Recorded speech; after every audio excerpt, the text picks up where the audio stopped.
Hello everyone, आप सभी का एक्सेल इन एजुकेशन चैनल में स्वागत है। फ्रेंड्स, आज की इस वीडियो में हम लोग बात करेंगे मॉडल्स ऑफ टीचिंग। ठीक है, टीचिंग एप्टीट्यूड का एक इम्पॉर्टेंट टॉपिक है और यहाँ से भी क्वेश्चन आपके बनते हैं। कम से कम अप्रोच को आपको जानना ज़रूरी होता है, क्योंकि हम टीचिंग एप्टीट्यूड पढ़ रहे हैं तो उसमें हमको बेसिक जानकारी तो होनी चाहिए, जिनसे कई बार छोटे सवाल भी बन जाते हैं और बड़े भी बनते हैं। तो कॉन्सेप्ट का क्लियर होना बहुत ज़रूरी है और इसी को ध्यान में रखते हुए हम लोग दिसंबर 2023 के लिए तैयारी कर रहे हैं। तो मैंने यहाँ पे पूरी सीरीज़ आपकी स्टार्टिंग से 0 से स्टार्ट की है, ताकि बेसिक कॉन्सेप्ट भी क्लियर हो जाए और आपके जो टिपिकल लेवल के कॉन्सेप्ट हैं वो भी साथ साथ क्लियर हो जाएं। ठीक है, तो आपको क्वेश्चन करने में कोई प्रॉब्लम ना हो, तो इसी सीरीज़ को हम लोग आगे बढ़ाते हैं और आपकी इसी तरह सारी यूनिट मैं आपकी कवर करवा दूँगी विथ करेंट अफेयर। ठीक है, तो टेलीग्राम चैनल को आप लोग ज्वाइन कर लें और इस चैनल को भी जो है सब्सक्राइब कर लीजिए। ठीक है, चलिए स्टार्ट करते हैं। और यहाँ पे देखिए, आपको बेसिक टीचिंग मॉडल्स पता होने चाहिए कि कौन कौन से अप्रोच हम टीचिंग के दौरान यूज़ करते हैं और उनसे क्या फ़ायदे हैं, क्या नुकसान हैं। तो देखिए, पहला है आपका जो आपके सिलेबस के अकॉर्डिंग है, पेडागॉजिकल अप्रोच। ठीक है, प्रशिक्षक केंद्रित दृष्टिकोण। और इस दृष्टिकोण को अगर हम कहें आंग्ल भाषा में, मतलब इंग्लिश लैंग्वेज, तो ये पेडागॉजी कहलाता है, जिसका अर्थ है क्या, साइंस ऑफ टीचिंग, मतलब शिक्षण का विज्ञान, साइंस ऑफ टीचिंग। ठीक है, तो ये क्या है, ट्रेडिशनल अप्रोच है। इसीलिए इसको क्या है, शिक्षण का विज्ञान, मतलब साइंस और आर्ट दोनों में इसको कंसीडर किया गया है। ठीक है, इससे मतलब क्या हुआ कि जैसे अगर हम आर्ट की बात करें कि शिक्षण क्या है, एक कला है, तो या शिक्षण का कलात्मक पक्ष क्या है और वैज्ञानिक पक्ष क्या है।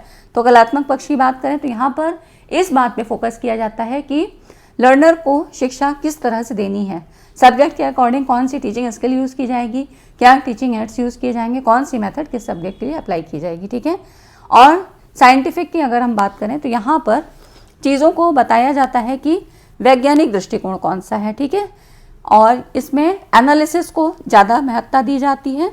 तो यहाँ पर बात करते हैं लर्निंग विथ डूइंग, यहाँ पर ज़्यादा जो है फोकस करता है। ठीक है, तो वैज्ञानिक पक्ष हो गया, कलात्मक पक्ष हो गया।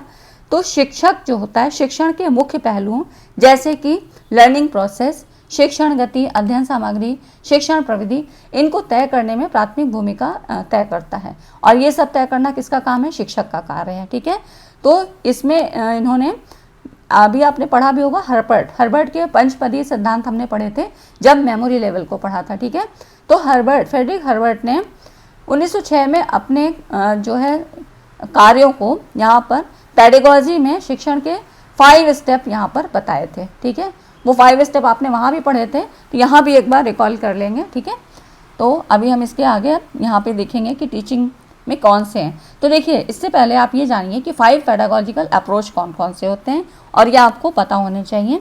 तो देखिए, 5 डिफरेंट पेडागॉजिकल अप्रोच है, उसके बाद ही हम हर्बर्ट के 5 स्टेप देख लेंगे एक बार। ठीक है, तो यहाँ पर देखिए, जो ये दृष्टिकोण होते हैं, जो ये आपके अप्रोच हैं, ये प्रत्येक दृष्टिकोण को टीचर सेंटर से लेकर लर्नर सेंटर तक कई अप्रोच में रखा जाता है।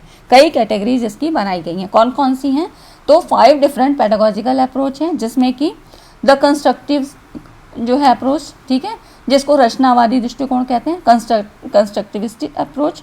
उसके बाद आता है कोलैबोरेटिव अप्रोच। काफ़ी क्वेश्चन यहाँ से बनते हैं आपके लर्निंग थ्योरी में भी, आपको कोलैबोरेटिव लर्निंग क्या है, कंस्ट्रक्टिव लर्निंग क्या है ना, ये सारे भी आपके वहाँ पर भी ये टर्म्स आएंगे, तो इनको आप समझ लीजिए। थोड़ा सा हम यहाँ पर इसके बारे में बात कर लेंगे। उसके बाद कोलैबोरेटिव हो गया, फिर रिफ्लेक्टिव अप्रोच, रिफ्लेक्टिव थिंकिंग अभी आपने पढ़ी थी। इंटीग्रेटिव अप्रोच, जिसको एकीकृत दृष्टिकोण कहते हैं। And finally the inquiry based approach, है ना, जांच आधारित दृष्टिकोण, जो कि आपकी किससे संबंधित हो जाती है, साइंटिफिक मेथड से संबंधित हो जाती है। तो देखिए, कंस्ट्रक्टिविस्ट अप्रोच क्या होती है, लर्नर को सीखने की प्रक्रिया में अधिक सक्रिय भूमिका निभाने की जो है अनुमति देता है। यहाँ पर पूर्व ज्ञान, जो प्रीवियस नॉलेज है उसको नए ज्ञान के साथ जोड़ा जाता है और एक बेस तैयार किया जाता है कि किस तरह से उसको अब न्यू फैक्ट्स देने हैं, नया ज्ञान उसको देना है। ठीक है, तो ये कंस्ट्रक्टिविस्ट अप्रोच होता है। कोलैबोरेटिव की बात करें, कोलैबोरेटिव लर्निंग से काफ़ी क्वेश्चन आपके पूछे गए हैं, प्रीवियस ईयर क्वेश्चन में काफ़ी पूछे गए हैं और मैंने काफ़ी करवाए भी हैं, तो आपने देखा होगा तो यहाँ पे कोलैबोरेटिव लर्निंग में कौन सी टूल्स होते हैं, कैसी होती है, इसके फीचर्स क्या होते हैं, इस तरह से क्वेश्चन आए थे। तो देखिए कोलैबोरेटिव अप्रोच जो होता है ये सहयोगात्मक सीखने पर जोर देता है। ये प्रोसेस लर्नर को एक ऐसा वातावरण बनाने की अनुमति देता है जहाँ पे लोग अनुभव और ज्ञान को साझा करते हैं एक दूसरे के साथ, है ना। तो यहाँ पर जैसे कि कोलैबोरेटिव लर्निंग की जब हम बात करें तो यहाँ पर ये होता है कि जैसे कि जो अपने से सीनियर है, मतलब जो भी कोई लर्नर है उसको कोई चीज़ सीखनी है, नहीं आ रही है, उसको प्रॉब्लम है, तो वो अपने टीचर से सपोर्ट ले सकता है। साथ ही उसके जो सीनियर्स हैं क्लास में, स्कूल में, उनसे भी वो हेल्प ले सकता है। तो मतलब यही कहने का है कि जहाँ ज़्यादा अनुभवी और ज़्यादा जो जिनके पास नॉलेज है, जो सिखा सकते हैं, उनसे वो हेल्प ले सकता है। ठीक है, अब आता है आपका रिफ्लेक्टिव अप्रोच। रिफ्लेक्टिव अप्रोच में यहाँ पे लर्नर्स को सीखने के प्रोसेस को और अधिक प्रभावी कैसे बनाया जाए और कैसे सुधारने का प्रयास किया जाए, कैसे नए नए इनोवेशन डाले जाएं, यहाँ पे ये रिफ्लेक्टिव थिंकिंग यहाँ पर सोचने को यहाँ पर फोकस करती है। तो ये रिफ्लेक्टिव अप्रोच होता है, ठीक है, जिसको तार्किक चिंतन कहते हैं। इंटीग्रेटिव अप्रोच, अब आपका यहाँ पर है एकीकृत दृष्टिकोण। एकीकृत दृष्टिकोण से मतलब क्या है कि यहाँ पर अलग अलग तथ्यों के बजाय जानकारी, जो भी उसको नॉलेज मिला, इसके विभिन्न हिस्सों के बीच एक कनेक्शन बनाया जाता है, एक संबंध बनाया जाता है और इस पर इस चीज़ को फोकस किया जाता है। ठीक है, टुकड़ों में ज्ञान ना बांट के क्या है, एज ए होल। ठीक है, तो यहाँ पर इस पे इस तरह से यहाँ पर अप्रोच ये काम करता है। उसके बाद आता है इंक्वायरी बेस्ड अप्रोच। तो इंक्वायरी से मतलब कैसे हुई, इसकी शुरुआत उन प्रश्नों या समस्याओं से संबंधित होती है जहाँ पर रिफ्लेक्टिव थिंकिंग की आवश्यकता होती है। यह अप्रोच लर्नर को अन्वेषण, जैसे एक्सप्लोर करना, जांच और रिसर्च या स्टडीज़ के लिए यहाँ पर मोटिवेट करता है। ठीक है, तो ये सारी चीज़ें आपकी हो गई जो कि अप्रोच के बारे में कई बार ऐसे क्वेश्चन पूछे जाते हैं। अब हार्वर्ड के 5 फॉर्मल स्टेप्स कौन कौन से हैं, इनको भी देख लीजिए, आपने पढ़े भी रखे हैं। तो देखिए सबसे पहला था क्या, प्रस्तावना था, फिर उद्देश्य कथन। तो प्रस्तावना में क्या है कि पहला पद होता है, इसमें विद्यार्थियों का जो प्रीवियस नॉलेज हो उसको जांचने के लिए प्रश्न किए जाते हैं और विद्यार्थी का मैच्योरिटी लेवल यहाँ पता किया जाता है, उसकी अब हमें नवीन ज्ञान जो देना है वो किस तरह से उससे रिलेट करके दिया जाए, जो उसको पहले से चीज़ें पता हैं। ठीक है, स्टेटमेंट, उद्देश्य कथन क्या होता है, इसमें यहाँ पर इसमें मतलब टॉपिक को, इसमें प्रकरण जो टॉपिक है आपका वो वहाँ पे ब्लैक बोर्ड पे लिख दिया जाता है, जिससे कि छात्रों को उद्देश्य पता हो जाए। जब अगर आपने कुछ भी ऐसा प्रोफेशनल कोर्स कर रखा होगा तो वहाँ पे क्या है, आप ब्लैक बोर्ड में जाके सीधे क्या है डेट डालते हैं, उसके बाद ऑब्जेक्टिव अपना डालते हैं कि क्या हमारा एम है आज का, उद्देश्य कथन क्या है ना। तो इस तरह से आप देखिए। उसके बाद क्या है, प्रेजेंटेशन कैसी, मतलब यहाँ पर विद्यार्थियों के सहयोग से यहाँ पे पाठ का विकास किया जाता है। मतलब प्रस्तावना जो आपका इंट्रोडक्शन था, उसके बाद से फिर क्या होता है कि चीज़ें शुरू हो जाती हैं और यहाँ पर उन्हें स्वयं से सीखने के लिए अवसर प्रदान किए जाते हैं। तो ऐसी प्रेजेंटेशन होती है, यहाँ पर टीचर ही डिसाइड करता है कि कैसे चीज़ों को दिया जाए, कैसे मुझे प्रीवियस नॉलेज के साथ यहाँ पर उसको कोरिलेट करके देना है। और शिक्षक विद्यार्थियों से प्रश्न पूछकर अपनी पाठ्यवस्तु को आगे बढ़ाने का प्रयास करता है। ठीक है, ये प्रेजेंटेशन हो जाती है। फिर जनरलाइजेशन है, नेक्स्ट सबका एप्लीकेशन। जनरलाइजेशन में क्या है, अब सामान्यीकरण के अंतर्गत छात्र तथ्यों को समझकर उनके तत्वों को इंटरप्रेट करता है और उसके आधार पर अपना कोई कंक्लूजन निकालता है। इसी को क्या है, जनरलाइजेशन कहते हैं। ठीक है, फिर एप्लीकेशन क्या है, अब ये जो चीज़ें उसने सीखे हुए ज्ञान और सिद्धांतों का प्रयोग अब वो प्रॉब्लम सॉल्विंग में करता है और इसी यहाँ पर यही एप्लीकेशन हो जाता है, अपनी समस्याओं का समाधान करना वो सीख जाता है। ठीक है, तो शिक्षक को ऐसी समस्याएं प्रस्तुत करनी चाहिए जिससे छात्र अपने सीखे हुए ज्ञान का यहाँ पर इम्प्लीमेंट कर सकें। ठीक, तो ये हो गए आपके हर्बर्ट के पंचपदी सिद्धांत। और ये सिद्धांत आपको आते भी हैं, पूछे जाते हैं, इनमें से एक आपको फाइंड आउट करना होगा कि कौन सा नहीं है। ठीक है, तो इनको याद कर लीजिएगा। और उसके बाद देखिए फिर क्या है, एंड्रागोजिकल अप्रोच। ये तो थी पेडागोजिकल। अब हमने पेडागोजिकल पढ़ा, इसके फ़ायदे क्या होंगे, क्या लाभ होंगे। तो इसके आधार पे अध्यापक, पेडागोजी की बात कर रही हूँ, तो यहाँ पर क्या है, टीचर जो है छात्रों को मोटिवेट कर सकता है और यहाँ पर लर्नर सेंटर्ड ये काम करता है। ठीक है, तो पूरी शिक्षण प्रक्रिया को यहाँ पर सुसंगत और पाठ्यक्रम केंद्रित बनाया जाता है। लर्नर को ध्यान में रखकर, उसके मैच्योरिटी लेवल को ध्यान में रखकर यहाँ पर जो भी कंटेंट है उसकी जो है ऐसी स्ट्रेटजी बनाई जाती है कि वो उसके अनुरूप हो, है ना। तो अध्यापक ऐसी शिक्षण विधियाँ अपनाएगा जिससे कि वो तुरंत उससे क्या है फीडबैक मिल सकता है स्टूडेंट के द्वारा और उसी के आधार पे वो अपनी डायग्नोस कर सकता है, इस तरह से चीज़ें कर सकता है। ठीक है, तो यही हो गया पेडागोजिकल का हमको क्या लाभ होंगे, क्या एडवांटेज होंगे। अब एंड्रोगॉजिकल अप्रोच है, ठीक है, आपके जो इसमें है सिलेबस में, तो पेडागॉजिकल, एंड्रोगॉजिकल एंड हिटोगॉजी, ठीक है। तो एंड्रोगॉजिकल अप्रोच क्या है? एंड्रोगॉजी किससे? ग्रीक और जर्मन शब्द मतलब एंड्रोगॉगिक पे आधारित है। ये तो इसका हिस्टोरिकल बैकग्राउंड है, जिसे 1833 में जर्मन शिक्षक अलेक्जेंडर कैप इनके द्वारा प्रस्तुत किया गया था। और यहाँ पर जो लर्नर होता है वो सेल्फ डायरेक्टेड होता है। मतलब सेल्फ डायरेक्टेड हुआ मतलब ऐसे कि यहाँ पर वहाँ पर तो टीचर को सब सारा काम करना पड़ रहा था ना पेडागॉजिकल अप्रोच में। यहाँ पर क्या होगा कि लर्नर इतना तो समझदार होगा कि उसको पता होगा कि मुझे किस तरह से काम करना है, कैसे चीज़ों को आगे लर्न करनी है। तो इसका मतलब ये किससे संबंधित होगा? एडल्ट लर्निंग से, ठीक है। तो वो अधिकतर अपने स्वयं के अधिगम के लिए, मतलब वो रिस्पॉन्सिबल होता है ओन लर्निंग के लिए, ठीक है, हिज और हर ओन लर्निंग के लिए वो रिस्पॉन्सिबल होता है। तो इसका मतलब कि वो इतना समझदार होता है। तो यहाँ पर ये जो एडल्ट लर्निंग है, एडल्ट एजुकेशन, ये जो प्रौढ़ शिक्षा विज्ञान प्रौढ़ों की शिक्षा को समझने तथा सहायता करने की कला और विज्ञान होता है, एडल्ट एजुकेशन, ठीक है। तो एंड्रोगॉजी क्या है? ग्रीक भाषा से लिया है, जिसका अर्थ क्या होता है? मैन लीडिंग, मतलब व्यक्ति को आगे बढ़ाना। और एंड्रोगॉजी और पेडागॉजी में फ़र्क होता है, ये चीज़ पता है। पेडागॉजी क्या थी? मूलतः बच्चों के शिक्षण का विज्ञान तथा कला है, ठीक है, बच्चों के शिक्षण का पेडागॉजी।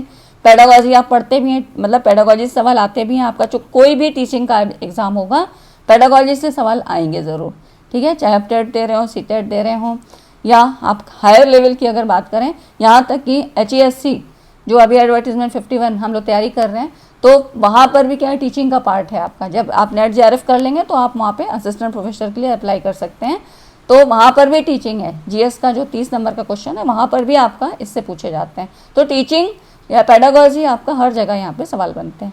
तो इस तरह से पेडागॉजी क्या है? बच्चों के शिक्षण का विज्ञान तथा कला है। और एडल्ट एजुकेशन जो एंड्रोगॉजी है, ये प्रौढ़ों की शिक्षा को समझने तथा सहायता करने की कला और विज्ञान है, ठीक है। तो यहाँ पर अब देखिए इसमें क्या होता है? एंड्रोगॉजी में छात्र न केवल ज्ञान प्राप्त करते हैं बल्कि वे अन्वेषण या खोज के माध्यम से व्याख्या करते हैं। मतलब छात्र अपने आप डिसाइड करेगा कि मुझे किस तरह सीखना है, वो अपनी सुविधा अनुसार सीखता है। प्रशिक्षक स्वयं को सीखने और नया ज्ञान प्राप्त करने के अवसर प्रदान करके अधिगम की सुविधा प्रदान करते हैं। इस तरह उनको कई तरह के मौके देते हैं। तो छात्र क्या है? नए कौशल, नई स्किल डेवलप करेंगे। तो यहाँ पर ये जो सेल्फ एवेल्यूएशन, यहाँ पर इस दृष्टिकोण की विशेषता होती है। मतलब यहाँ पर जो एडल्ट लर्निंग, ये एंड्रोगॉजिकल जो अप्रोच है, इसकी पहचान क्या है? एडल्ट लर्निंग से की जाती है। तो मतलब यहाँ पर क्या होगा कि कंटेंट बेस्ड ना होकर क्या होगा? प्रॉब्लम सॉल्विंग मेथड पर यह अप्रोच होगा। जो भी आपकी समस्याएं हैं, किस तरह की समस्याएं हैं, उन्हें किस तरह से उनका निराकरण करना, इस तरह से उसकी लर्निंग वो मोटिवेट होकर सीखने की कोशिश करेगा। क्योंकि यहाँ पर क्या है? प्रौढ़ों से संबंधित है, ठीक है, एडल्ट के लिए है ये अप्रोच। तो ये हो गया, ठीक है, आपका। अब उसके बाद हिटोगॉजी क्या है? फ्रेंड्स, वीडियो अच्छा लगा हो, इतनी चीज़ें अगर समझ में आ गई हैं, क्योंकि बहुत बेसिक से मैं समझाने की कोशिश करती हूँ और बहुत सिंपल शब्दों में, ताकि चीज़ें आपको दोबारा ना देखनी पड़े, है ना। हिटोगॉजी क्या है? हिटोगॉजिकल दृष्टिकोण छात्रों को स्वयं उत्तर देने के लिए, समस्याओं और प्रश्नों को खोजने के लिए, ठीक है, यहाँ पर क्या करेगा कि वो फाइंड आउट करता है प्रॉब्लम्स को और उनके क्वेश्चन आंसर्स को खुद से खोजने की कोशिश करता है। इसके लिए वो यहाँ पर मोटिवेट किया जाता है। केवल शिक्षक द्वारा सौंपे गए कार्य को पूरा करने के बजाय छात्रों के पास अपने द्वारा अध्ययन किए जाने वाले विषय में, मतलब जो भी अगर कोई ऐसा बहुत ज़्यादा कॉम्प्लिकेटेड चीज़ें हैं, तो ऐसी फील्ड में वो तलाश करने की आवाज़ उसके पास, मतलब उसके पास ये अथॉरिटी होती है कि वो खुद से चीज़ों को सीख सके। कोई ऐसा बहुत कॉम्प्लिकेटेड एरिया है, उसका अगर वहाँ पर उसको कोई प्रॉब्लम आ रही है, तो वो खुद से इनिशिएट कर सकता है कि मुझे इस फील्ड में यहाँ पर सीखने की कोशिश करती है। तो जो टीचर होता है यहाँ पर छात्रों को सीखने के लिए एक मतलब कह सकते हैं कि हेल्प प्रदान करता है, और वहाँ पर वो एज ए गाइड का काम करता है। जैसे कि इसका एग्जांपल, जैसे कि PhD और अप्रेंटिसशिप वगैरह होती है ना, तो वहाँ पे PhD में आप क्या करते हो? काम तो आप सारा ही करते हो, लेकिन आपका जो गाइड आपको यहाँ पर गाइड होते हैं आपके, वो खाली आपको गाइड करते हैं चीज़ों को। खाली आप जहाँ प्रॉब्लम आती है वहाँ पे बस सॉल्यूशन देते हैं, बाकी करना आपको खुद से रहता है। तो यही चीज़ है, ये हिटोगॉजी अप्रोच होता है, ठीक है। तो इस तरह से ये आपके तीनों अप्रोच हो गए। अब कुछ इसके क्वेश्चन देखिए। यहाँ पर देखिए, क्वेश्चन मैंने ज़्यादा नहीं लिए क्योंकि फिर हम टीचिंग के क्वेश्चन पूरे बाद में करेंगे, है ना। तो अभी आप कॉन्सेप्ट समझिए और क्वेश्चन देख लीजिए कि किस तरह से क्वेश्चन पूछे जाते हैं। अधिगम कैसे किया जाए कि महत्ता पर ध्यान केंद्रित करने वाले स्वनिर्धारित मतलब सेल्फ डिटरमिन्ड लर्निंग के व्यवहार और सिद्धांत के अध्ययन क्षेत्र को क्या कहा जाएगा। तो यहाँ पर अगर हम सेल्फ डिटरमिन्ड की बात करें, जो खुद से निर्धारित किया जाता है ना। यहाँ पर ना तो लर्नर को सेंटर में ध्यान रख के किया है, ना प्रॉब्लम को। जैसे कि पेडागोजी में था क्या आपको लर्नर ही क्या था, मेन फोकस बिंदु था, है ना। फोकस पॉइंट कौन सा था, लर्नर था। और एंड्रोगोजी में क्या था कि यहाँ पर जो भी कुछ सिचुएशन है, प्रॉब्लम है, उसके आधार पे यहाँ पे एडल्ट लर्निंग कराई जाती है। लेकिन ह्यूटागोजी में क्या है, मतलब अधिगम कैसे किया जाए कि महत्ता पर ध्यान केंद्रित करने वाले स्वनिर्धारित सेल्फ डिटरमिन्ड लर्निंग, इसके बारे में कौन सी लर्निंग होती है, तो ये आपकी ह्यूटागोजी है, ठीक है। नेक्स्ट आपका देखिए यहाँ पर प्रौढ़ शिक्षा में प्रयुक्त विधियों और सिद्धांतों से संबंधित अध्ययन क्षेत्र क्या कहलाता है। तो ये आपको बताया भी था कि एंड्रोगोजी होता है ना, ये आपको पता है। तो आप इसकी यहाँ व्याख्या देख सकते हैं कि वयस्क शिक्षा में उपयोग किए जाने वाले तरीकों और सिद्धांतों को एंड्रोगोजी या प्रौढ़ शिक्षा कहते हैं। और इनका जो नाम था मैल्कम नोल्स, जिन्होंने एंड्रोगोजी के क्षेत्र में सराहनीय कार्य किया, ठीक है। इन्होंने सिद्ध किया कि बच्चों को पढ़ाने के लिए इस्तेमाल की जाने वाली विधियाँ अक्सर एडल्ट के लिए वो प्रभावी नहीं होती हैं, ठीक है, इसलिए एंड्रोगोजी आई। तो ठीक है फ्रेंड्स, आज की वीडियो कैसी लगी, वीडियो सेशन अच्छा लगा है तो लाइक एंड सब्सक्राइब ज़रूर करिएगा और शेयर भी करिए वीडियो को, ठीक है, ताकि ज़्यादा से ज़्यादा लोगों तक जो है कंटेंट प्रोवाइड हो सके और चैनल को भी सपोर्ट मिलता है कि मेरा भी मोटिवेशन बढ़ता है कि चलिए यहाँ मतलब जहाँ तक ज़रूरत है वहाँ तक चीज़ें पहुँच रही हैं। तो वीडियो को लाइक एंड शेयर करिएगा, चैनल को सब्सक्राइब कर लीजिएगा। मिलते हैं अगली वीडियो में एक इम्पॉर्टेंट टॉपिक के साथ, तब तक चैनल पे बने रहिए। Thank you very much.